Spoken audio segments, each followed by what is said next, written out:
Here's a conversation reflecting on Chapter 13, Connection as Collective Repair. Let's get into it. We're unpacking Chapter 13 today, which is titled Connection as Collective Repair. Right.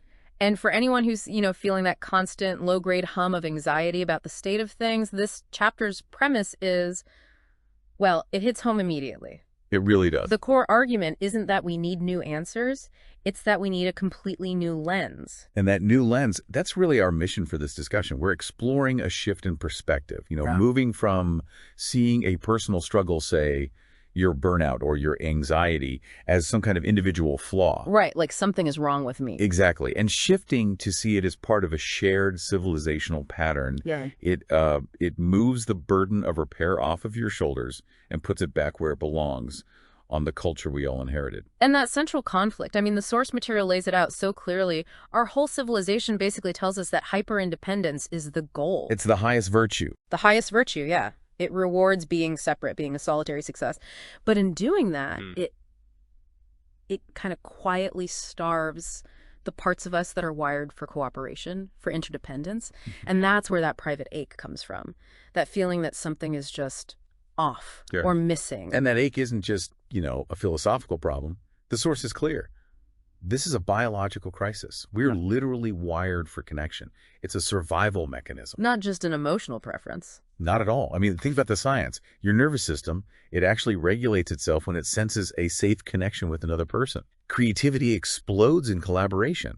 Our whole identity is shaped by social resonance. Okay.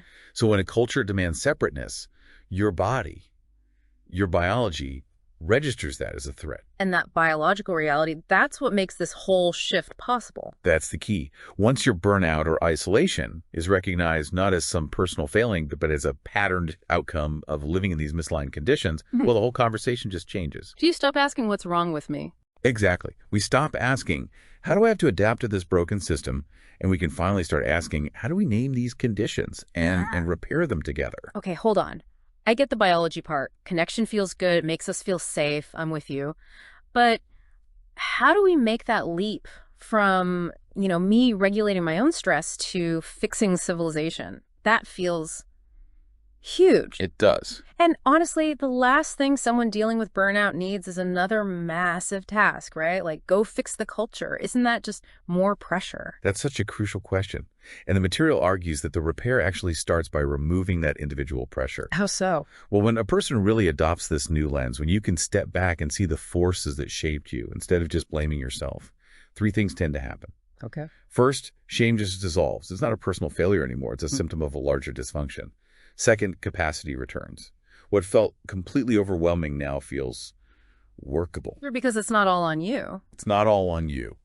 And finally, that opens the door for real connection, which leads to what the source calls coherence. Coherence. So just to be clear, we're not talking about some warm, fuzzy feeling here. Not at all, no. Connection, when it's defined as coherence, is structural. It's architectural. Think of it like the steel frame of a building. Okay, the thing that holds it all together. That's precisely. The material gives that example of the fictional Jonathan Wilder. As a kid, he learns to survive disconnection at home by becoming hyper-aware of his parents' emotional states. A coping mechanism. A brilliant coping mechanism. But then he grows up and builds corporate systems based on that same blueprint, disconnected but managed by hypervigilance. The individual solution scales the problem into civilization itself. So if the problem scales up, the repair has to scale up too. And that brings it right back to the listener's world. When you, the listener, start to return to coherence yourself, you become what the source calls a stabilizing node in the whole human network. Yes. You start regulating the people around you. You interrupt dysfunction just by being present and grounded in your family, your team, wherever you are. You expose the distortion just by being stable. That is the real takeaway. We look at things like polarization, anxiety, burnout, isolation, and we treat them like they're all separate crises. Right. But this framework says no. They're all symptoms of the same upstream issue. A civilization built on the myth of separateness.